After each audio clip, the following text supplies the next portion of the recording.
Howdy, howdy, folks. It's me, once again, Dick Record, coming to you live from the studio in New York City. We're recording the farewell to the format today, and it's been a month since I've even touched this format, so I might not remember it very well.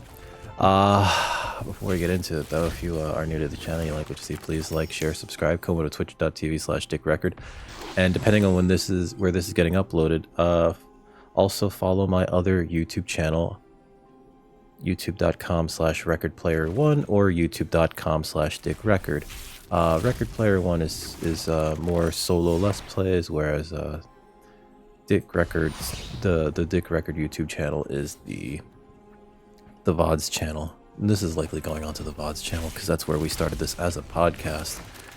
And now you're probably tired of already hearing from me talk about other crap, so let's talk about this set. I did not know that this set was going away from the current draft format on Magic the Gathering Arena a month early. I was not aware of that. I got 2 final drafts in, which I did upload to the Record Player 1 channel, although a part of one of them did come into the Dick Record channel, and that is the one where I had a match that lasted just north of a minute because I drafted Gruul Ramp, complete with several of these little guys, these Llanowar elves. I didn't realize how good they were until that final draft when we had so many of them, and I powered out a turn 3 Dragon Trainer with them. It was absolutely insane. I am going to miss this format. I was actually kind of hoping that they would bring it back during this last week prior to Aether Drift going live, but I guess that's not happening. So it is what it is. We drafted this set, I believe, a total of 15 or 16 times. I enjoyed the format speed, although towards late game, if you did not have any sort of inevitability engine, a mana sink, that sort of thing, or a win condition on the board, and your opponent did, you could end up losing. I do sort of appreciate formats that are like that, mainly because I want games to go a little bit slower. The past couple of formats have been a little too fast, I want to say. Duskmourn was pretty okay. Bloomborough was insane, and I'm a little worried about Aether Drift being a little bit too fast. I've been watching a few videos of content creators playing the draft format of that, and it really depends on the match. Paul Cheon mentioned that he thinks it's a slower format, whereas I was watching Nikolai Bolas do a day 1 draft, and it just went super fast. And I guess early on in most formats, red-white aggressive seems to be very good because no one really knows what they're doing. So if you can get in under their game plan because they aren't familiar with the cards yet, you could really punish your opponent. That said, you know, we're here and we're talking about foundations, and God, I really enjoyed this set. It really felt like a lot of the archetypes played much different from how they would in other draft sets, while still remaining true to like how they classically are considered. Dimir is always control, right? In this set, blue-white was flyers, but you could do other things. You could still draft blue-white control. You could draft something more aggressive with blue-white. There were a lot of rares that felt like absolute duds, which I love, because it really kind of separates your newer players who get really dazed by seeing a shiny rare or mythic rare, and they go, oh, I have to take that and I have to build around that, versus the players that understand drafting more and will probably just, instead of taking this 1,000-year storm, which is absolutely useless, but you know, like your less experienced players will take this because they'll think like, oh, that's what blue red wants to do, right? That's what I'm trying to do, but this is legitimately terrible. whereas your more experienced drafter would probably take a mild-mannered librarian or the Dazzling Angel. And depending, it's likely the Dazzling Angel because this was one of White's top commons, and in fact,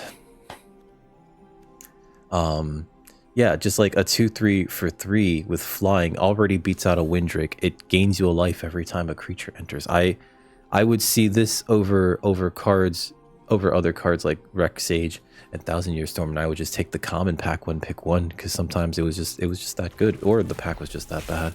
There were a lot of dud rares in the set. Burst Lightning was not one of the dead commons, though. The colors, though, felt a little unbalanced because of this being Foundations, I guess, or maybe they just wanted to put certain cards into Standard, right? We just saw Burst Lightning, and Burst Lightning was the top red common, but you would just want to take that, right? If you didn't see any of those going around, you wouldn't want to be in red, right? Because there were so many like junky red commons that just didn't feel like they did enough. There were so many 2-mana 2/2s that, oh, that does what, that's not good, right? And then here's another dud rare. But then like colors like White just were so deep. You had cards like Prideful Parent that just, this made 2 bodies and one of them had Vigilance, and they're both cats, so if you had any weird cat synergy, right? I'm not saying that the format was unbalanced. It was very balanced, and I really enjoyed playing every and all match, so long as I didn't get flooded or mana screwed, right? But some colors were just really hard to want to be in. Green was another one. Unless you had something incredibly bomby, a lot of Green's commons were pretty underwhelming, right? That Ambush Wolf seems fine, but that's not necessarily what you want it to be doing. But then again, there would be something like Ruby, and Ruby's fantastic, and it's in red and green. And red and green was one of the top archetypes, despite the fact that red individually and green individually was like not considered very good, and you would not want to draft those cards. You would see packs go late that were just all red and green cards. So if you were in this lane, if you were in the red-green lane, you would be eating well, because people would just pass up all these red and green cards, and they would typically be do-nothing cards, or cards that weren't good enough, like Fanatical Firebrand. This seems fine until you actually need to do like, if you top deck this later on in the game, it's not good, right? Sometimes like the one ping is it just wasn't enough, you know? Archmaze of Runes is another. This is a weird card because it was a control card, but at the same time, it was too slow. By the time you finally got to cast it, you might not have any more instants or sorceries to cast, right? Love Tatiova though. Every format that she's in, I would, if I was in either of these colors, I would, and then I late picked a Tatiova, I would always try to find a way to play her. I would start drafting the duels. I would start looking for the Evolving Wilds, because this card just makes it so that you had a late game. And this format, it was necessary to have a late game, because if you didn't win really early, which was rare, it was actually rare in this format. Here's a dumb card. If you didn't win super early, you had to go late, and you had to have a way to edge out your opponent.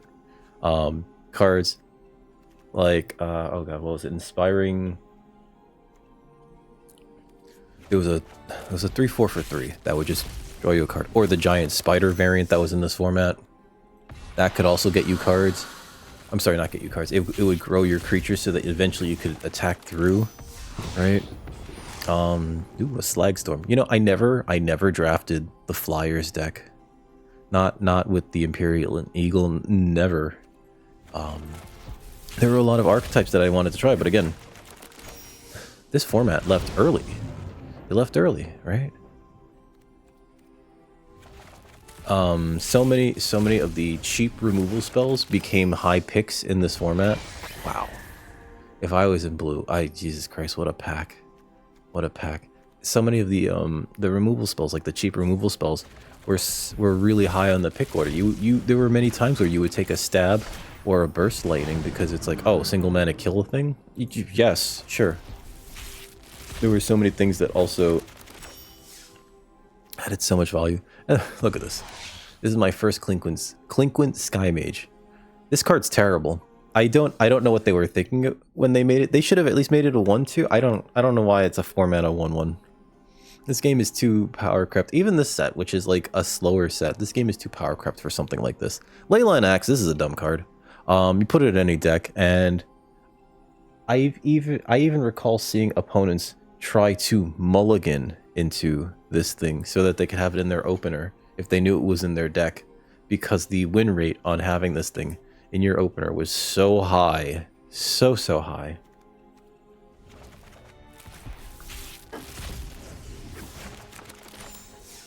Equipment was actually not that bad in this format too. This Gold Vein pick, the Equip 1 was pretty good, and if you had anything that could carry equipment pretty well, if you were in the Flyers deck, this felt fine. Never really did an Elves deck, although that Gruul ramp deck inadvertently had a lot of Elves between all the Dwinnens elites. This is my 15th draft. I think I had 1 or 2 Beastkin Rangers. And like, yeah, 4 Dwinnens elites and 3 Llanowar Elves, but I didn't have any of the Lords, so whoopsie. It's okay. But there was, I felt that I was drafting a lot less rares in this set. I felt like they were, despite the fact that there were more rares per pack because these are play boosters, I felt less of a need to draft rares in this set, because sometimes you just wanted to curve out and hit your opponent, and drafting like a splashy rare, I never got to play Alesha. Sometimes like trying to make a splashy rare work wasn't gonna do it for you, you know? Oh boy, Sire of 7 Deaths. What's funny is that this card, it's so splashy, it's so big, and sometimes you just never get to play it. 7 mana. And this was the kind of format where it might have been okay. It might have been okay to play a 7-drop, but you really wanted to make that game go longer. I don't know.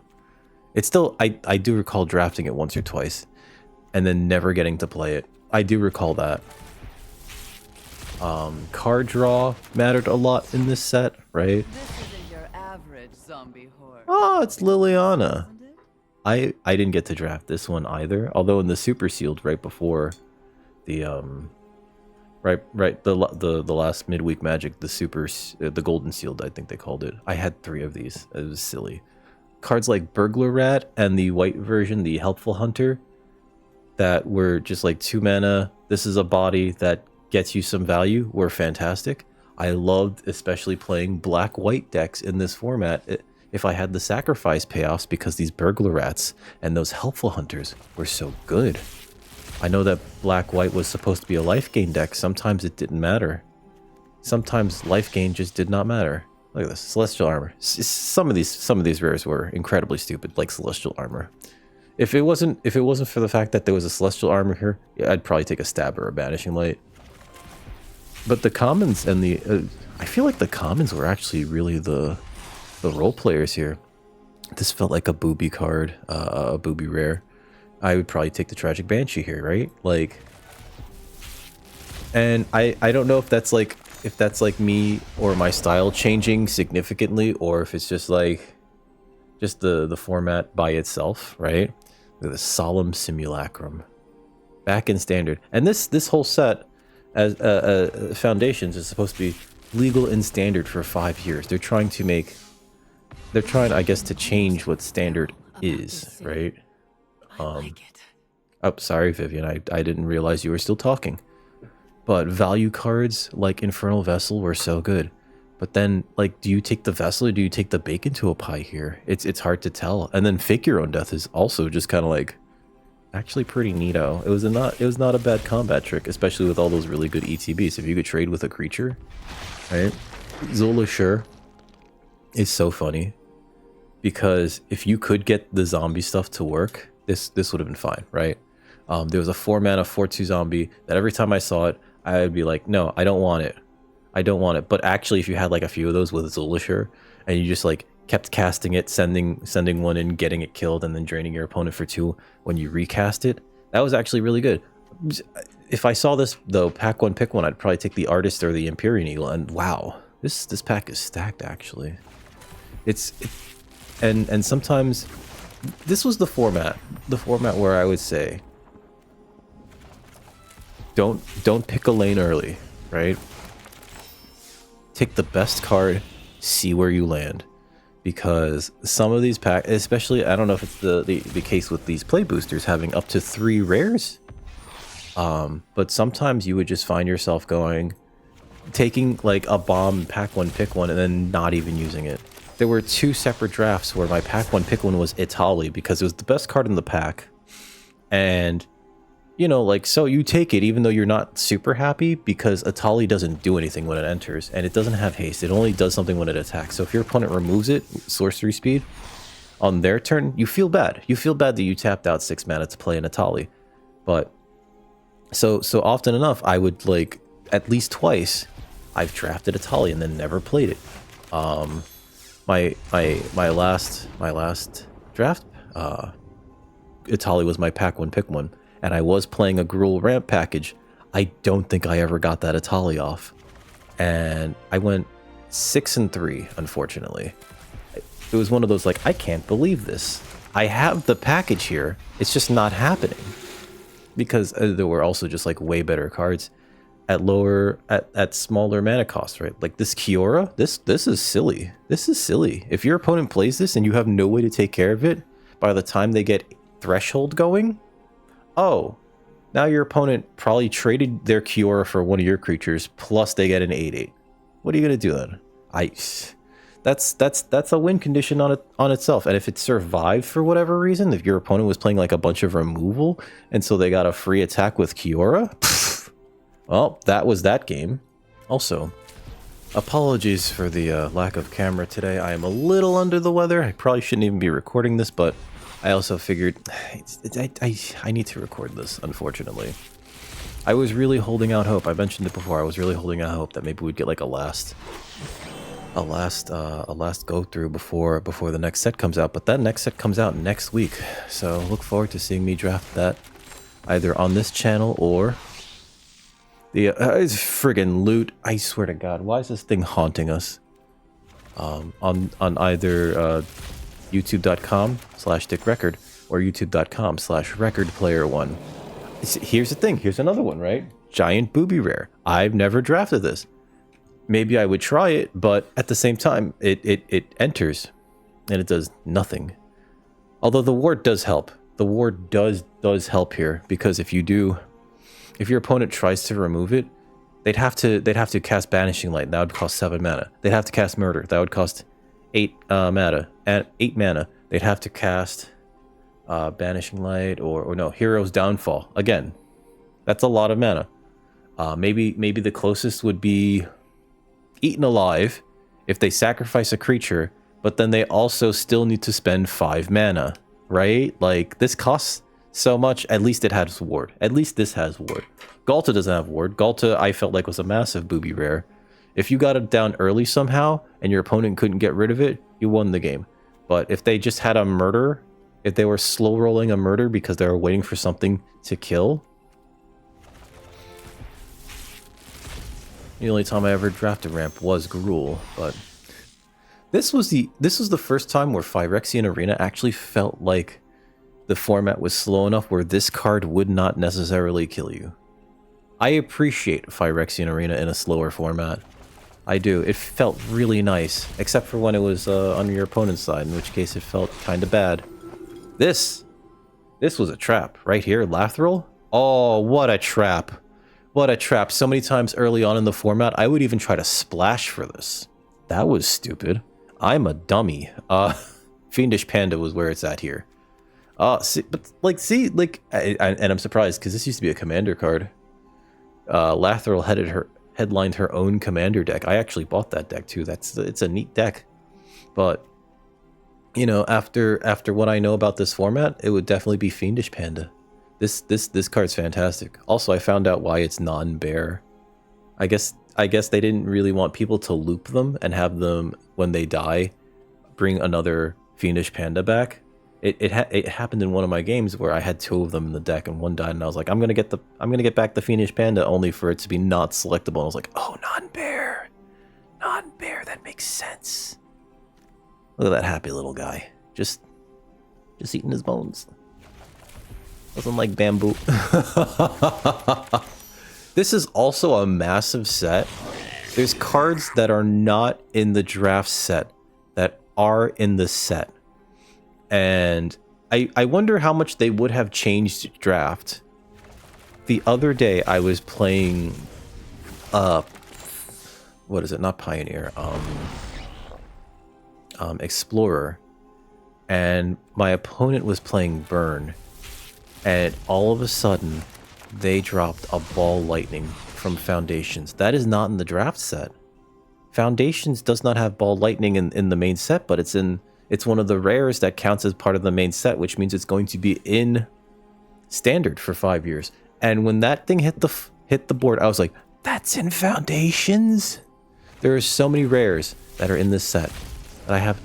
Like, I couldn't tell you. I couldn't tell you. It's a lot of it's just very like, oh, Jesus Christ. And we're going to be dealing with that all throughout Standard for like the next 5 years. Which is kind of nutty. It's kind of nutty. But my God. So many cards that I just never expected to see. And they're just here. And it's fun because like, I remember Ball Lightning in 1995. I had a friend who had all these constructed decks because his older brother played and we were kids, but he would always use one of his older brother's decks. So he would have insane things that would make your jaw drop now. He would be playing full play sets of dual lands so that he could play a 3-color deck, right? And then, you know, like he would have like some of the silliest burn decks because it was like, oh, you already have like the play sets of all these things. And I remember getting got by Ball Lightning so often, and back when I was a child, I didn't like it. I thought that Ball Lightning was bad because it's like this: you pay mana for this, and then you attack with it, and then it dies. My kid brain, even if after it was explained to me that yeah, it dies, but look, it does 6 damage. It does a lot of damage. It, if anything, blocks it. There's Galta. If anything blocks it, it'll likely die, but then you're still hitting your opponent. Like my kid brain didn't like the thought of having to sacrifice a creature. I was very apprehensive about sacrifice and that sort of thing in this game. You know, we all start somewhere. We have over 100 packs of this, and we're not going to be anywhere close to finishing out this set because of all those additional rares that are in the set that are not in play boosters. There's like a starter kit that you can get that has like piles of them. Or like I've never opened one of those. I haven't opened any of this product. I didn't even attempt to do the what's it called? The win a box thing on Arena for this. I have 2 friends who managed to win boxes though, which was kind of awesome. But ever since the whole play booster thing, it's felt too much like feast or famine when you open those 6 boosters. Sometimes you get nothing, absolutely nothing, and then sometimes it's like, oh wow, 6 on-color rares and something that I can splash, and then I have all the payoff cards. Nuts. You know, my golden seal was exactly like that the last midweek Magic, where everything was in black and white, and then I had 3 duels in black and white. I played Mardu because I wanted to splash for a bunch of token payoff stuff, because that was fun. But yeah, I'm gonna miss this set. I wish we got like another month of it. I know that some people were getting tired of it. The queues were taking a little bit longer to fill.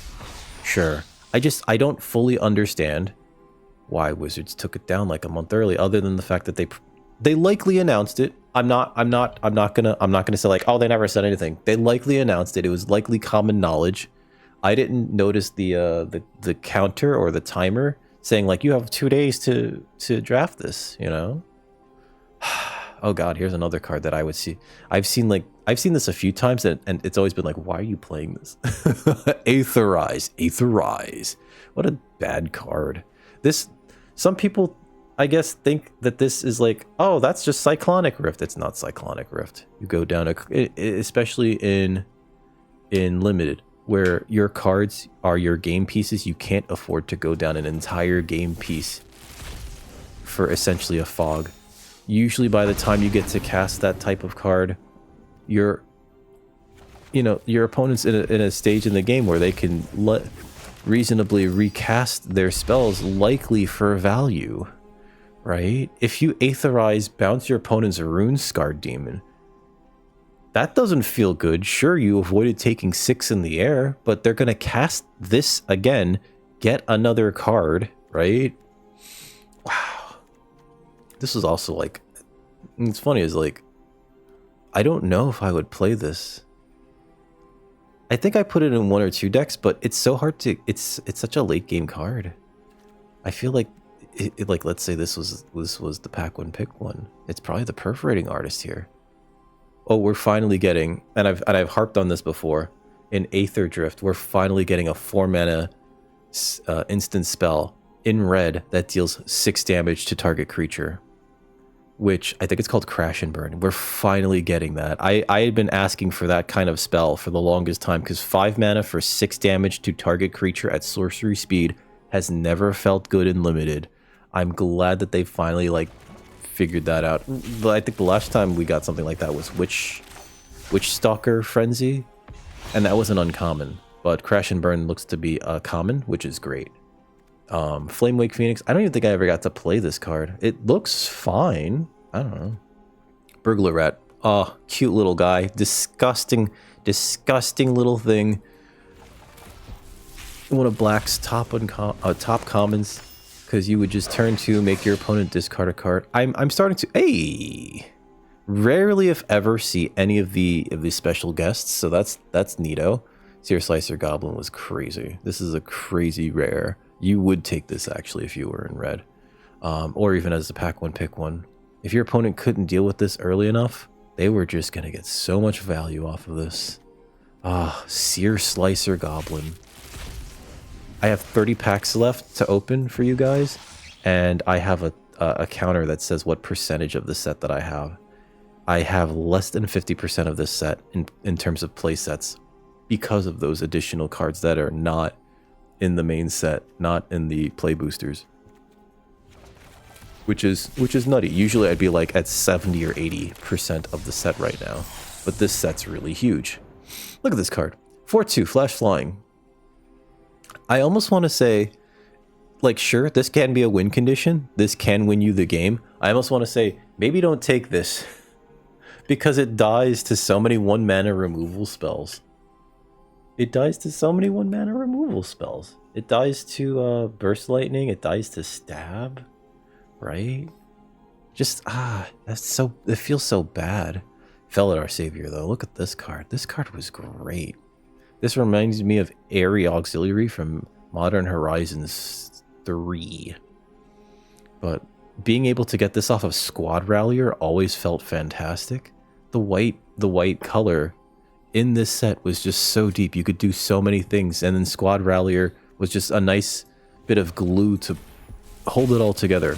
If you had the that one uncommon that spit out 2 3/3 knights in white, it was a 1/1. So Squad Rallier would grab that, and then if it was late enough in the game, you would just slam that on the table, and your opponent would sometimes be like, well, geez, that's an instant board, and you've stabilized. You have, oh god,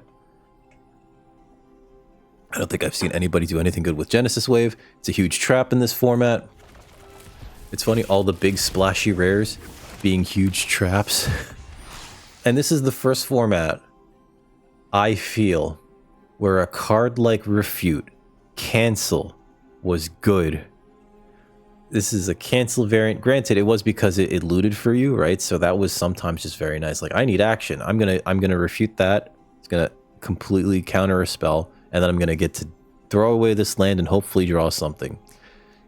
The loot effect of Refute was it made this just like the best, one of the best cards in blue. Actually, you would want like 1 or 2 of these if you were playing a blue deck, and you would want to leave up that mana just to make your opponent paranoid. Ah, good old Squad Rallier. But I have such high praise for the commons in this set. There were so many good commons in this set. Burst Lightning, Helpful Hunter, and then there were dud rares like Authority of the Consuls, right? I think there was only one game that I've played in this format where I lost to an opponent who had this in their deck. And I remember there was one game very specifically where I had an opponent play this on like turn 6. It was just like, oh, well, I drew it, I guess. Plop. Like, what a... This is not a good card. This is if you're playing Constructed Control, maybe you play this. Also, I just want to say this. As a kid, Savannah Lion seemed very, you know, good.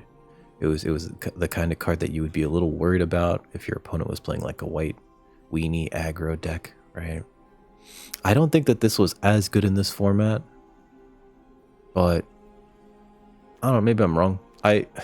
It does trade with Dwinnen's Elite, which costs twice as much, but it also trades with Helpful Hunter, which drew your opponent a card, so, you know? Oh my god, another Authority of the Councils. Think twice! Ooh. That was a good one, actually. That felt like a very flexible divination. Go ahead and run. I can keep up. Sure, Viv. I think I drafted one of these and never got to play it. And that's draft, baby. Sometimes you draft a bomb rare and just never get to use it. You never see it in your deck. Overrun. Welcome home. Like this, it was crazy losing to Overrun in this format because you would never see it coming unless you realize like, oh no, my opponent's just like building out a board. And I've not been trading with them, or they've not been blocking. They've not been going for trades. They have an overrun, and so like you start to feel like that scene in Jurassic Park when they introduced the T-Rex, and you see the water on your table shake every time its foot falls. Oh God, overrun. Amazing win condition. Swiftfoot Boots was this is a trap. And I had one opponent play one of these once. I think I got them below 0 health, and then I killed it with a murder, and they immediately lost. I think that's how that game went, and that was kind of funny. Because they decided not to block after I attacked, because they were like, maybe they have some, I'm not going to block. And I was like, cool, murder the Herald. Or it wasn't murder, sorry, bake into a pie. But here's another. Well, maybe this isn't a booby rare, but you needed to play control. I tried to play this in one deck, and I kept making copies of Witness Protection, but that just reminded me that Witness Protection was not a good removal spell, because even if you turned like a 6/6 into a 1/1, I had no board at that point in the game. Even though I would turn like a 6/6 into a 1/1, they still had a 1/1. They still kept attacking me. I had no board. I couldn't draw anything but lands at that point, and so I still lost, you know? I just like... I can't tell you how much I liked just feeling like I had maneuvers in this format, you know? There was a lot of good stuff. And I hope that this format is like helping... 9 Lives Familiar. I hope that this is so cute. This kind of looks like my cat Summer. I have a black cat, although my cat Summer has like a little bit of white fur like here, like on her chest, but it's weird. It's not like a tuft of white fur. It's like it's like 11 or 12 individual white hairs just like smattered on her chest. Like the tuxedo cat's trying to come out. Healer's Hawk was, I was surprised to hear this, but Healer's Hawk is one of the best white commons in this set. I was really surprised to hear this, and I guess it was because it's such a pushed card, but also if your opponent is playing 0 flyers, you just keep getting in. It's a 2-life swing every time, right? You hit them for 1, and then you gain 1. If you had any equipment, this just became so much better. And if you were playing any of the Empyrean Eagles, you know, like your opponent would have to remove this, otherwise that game would get away from them. We're coming on to the last couple of packs that I have here, and I do want to thank you for joining us today. This is another Leyline Axe. What a stupid card right here. I do want to thank you for joining me and listening to me ramble about this. I am a lot less I didn't put together like a script or anything. I'm just kind of going off what I remember. It's been a month. I really wanted to draft this like one more time before the end, but it didn't happen. Love a good Spectral Sailor. I have the Spirits deck, the Azorius Spirits deck for Pioneer, and I've been tempted to replace my Spectral Sailors with the Jumpstart Anime Girl ones, even though it would be the cringiest thing. Mainly to trigger people. This is like, look, I have anime girls. Banner of Kinship. I wonder if this was a booby rare, if this was a dud rare or not. Because there were, if you were like, there would be times like cats or elves, you would just like have so many of them out, and then you just go, oh yeah, Banner of Kinship elves. Silly. But also, it felt like there weren't very many typal things in this deck. I mean, in this format. Hard to tell sometimes. I think I evaluated this card as being better than it should be, and it kind of wasn't. At the beginning of your end step. So this doesn't necessarily have any maybe if this had reach, maybe it'd be that much better. It just doesn't do enough. If nothing died and then you played it on turn 5, it was just sort of like, you know. But also this would get out of hand. Red, what are you doing here? This is just a 2-mana 2/2 do nothing. If this had haste, I'd understand, but it doesn't. Dwarf Berserker, you're not that berserk, clearly.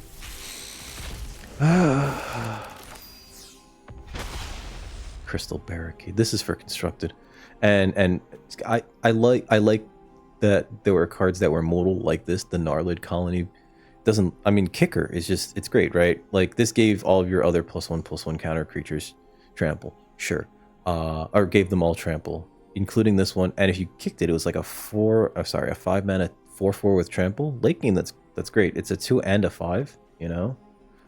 Bushwhack was fun. If you had enough Bushwhacks, you could just play with less lands, as long as you were base green. If you were like base blue, it's like, I'm splashing for green, but I'll play a Bushwhack. It's like, no, get out of here. Don't be stupid. Gonna miss this format. I don't know if I would do a flashback draft.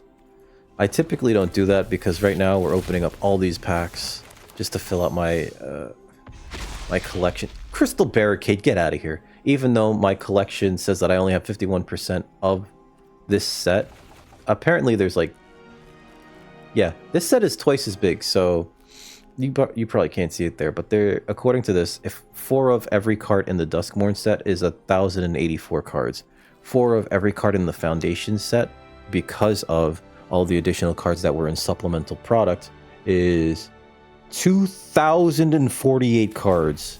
And these packs only draw from the draft set. My god, Vampire Nighthawk.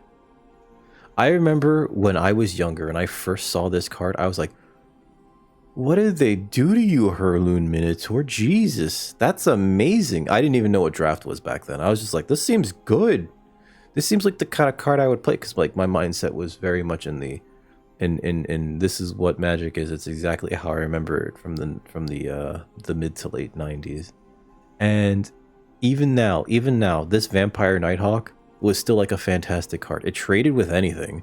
And if your opponent just didn't have an answer to it, it made the game get away from them, because you were going to gain 2 life every turn. They were going to lose 2 life if they had nothing. And if they could block it, they were losing that creature, right?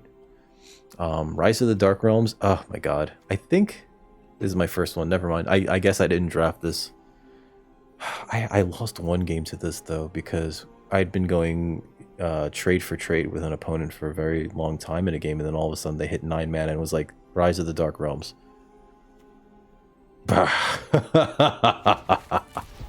a final 10 packs. I have 51.1% of the 2048. There's an Arabo. There was a draft where I think I went 7-2. I had an Arabo and I don't think I ever saw it. Sometimes you draft like a silly rare like this. I don't even think this is like that silly. It's just a 2/2 that spits out a 1/1 that gets +1/+1 at base rate. If you had other cats though, woo, right? Oh, Hungry Ghoul. This was the format that made me come to appreciate your sacrifice outlet like Hungry Ghoul, right?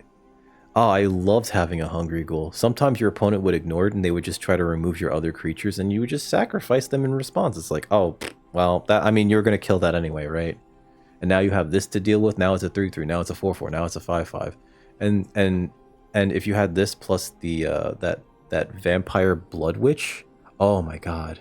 There were a few games where I would just have this out and Vampire Blood Witch and I would just sacrifice my entire board to Hungry Ghoul because my opponent was at 4 life and they would just die.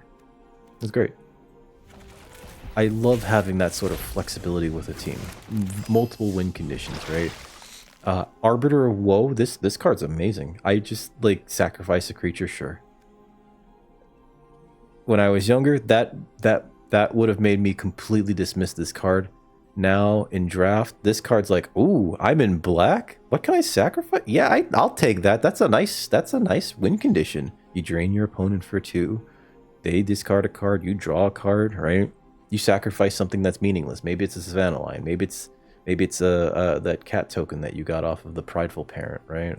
Or maybe it was just a Helpful Hunter. It did its job. I wonder if we're gonna get another set like Foundations. It does look like, and I mentioned this before, it does look like Aether Drift is not going to be that set. It looks like Aether Drift's going to be fast. What I've come to expect. Ah, Vampire Gourmand. This was one of my favorite 2-drops in this set. 2 damage wasn't a lot. It was not a lot. But if you had the gas for this to keep going, oh, it was so good. There were board states that I had where I had creatures I could sacrifice to the Gourmand and the Blood Witch, and I would just be getting cards, adding to my board, getting extra cards, slowly pinging away at my opponent's life 2 life at a time. Sometimes 3 if I gave it a, you know, the pickaxe. This was one of my favorite 2-drops. I would take this over Lunar Insight. I would take Gourmand over Lunar Insight. I would take this over a lot of the rares. Oh, it was so good. It was so good. I don't know if I would do a flashback draft of this, but I'm glad. I think that Wizards of the Coast did a really good job putting together this set to be representative of Magic, to remind people of the entirety of the history of the game, cards from all eras, right? And just be like, hey, this is why you love the game, right? You remember these cards, you remember this card, just all in the same format, with adequate support to do the things that you may want to do, right? This is a fantastic draft set. If you missed out, but you have friends that like to draft, highly recommend maybe just grab a box, you know, do a draft. I think they're 30 packs now. It used to be 36. It's so weird. Oh god, Spinner of Souls. This was a stupid card. If I don't think I ever got to play this, but every time I saw one on my opponent's side of the board, it was like, great, we're in a board stall now because I cannot attack you. Every trade means you draw a card. No, not even draw a card. It gets them a creature card. So it very specifically replaces the creatures that die to whatever you do. Here's the last pack, folks. And we'll go look at my profile, see what percentage of the set I actually have. Time stop. Yeah.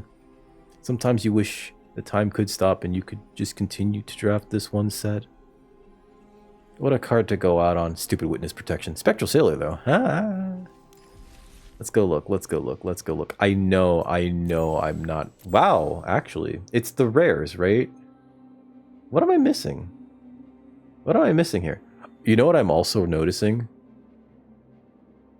Very important to mention this, and I'm very glad that Wizards did not do this, and instead just gave us the Pioneer Masters.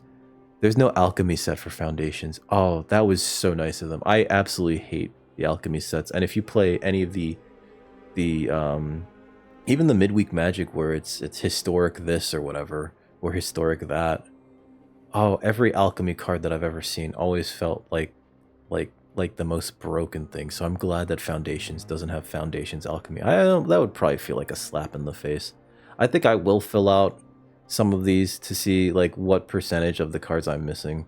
And this doesn't seem to represent the cards that I mentioned were not in the draft set, like cards like Ball Lightning, among others, which I can't recall all of them, but there's I think Gilt Leaf Liege is also one of those rares, but it's not the entire Liege cycle. I think it's just that one. It's so strange. But anyway, I want to thank you guys for listening. If you enjoyed that, please remember to like, share, subscribe, whatever it is on whatever this platform is. Come on over to twitch.tv/dickrecord. And if you could also do me a favor, also subscribe to either youtube.com/dickrecord or youtube.com/recordplayer1. I'm still trying to make that work. That Record Player 1 is just me doing let's plays of old school games. Currently, we're in the middle of Dino Crisis, which is weird. The GOG re-release for modern systems like just came out as I was releasing those videos. Oh boy. I think I know what I'm gonna play next. We're doing a lot of retro stuff on there because there's stuff that I have nostalgia for that I just want to play and share my thoughts with you guys. So yeah, thank you for listening. Thank you for watching. You have a wonderful rest of your evening. Stay warm. It's still kind of chilly if you're in the Northern Hemisphere. And I'll catch you all in a few days with the first draft of Aether Drift. Have a good night, folks.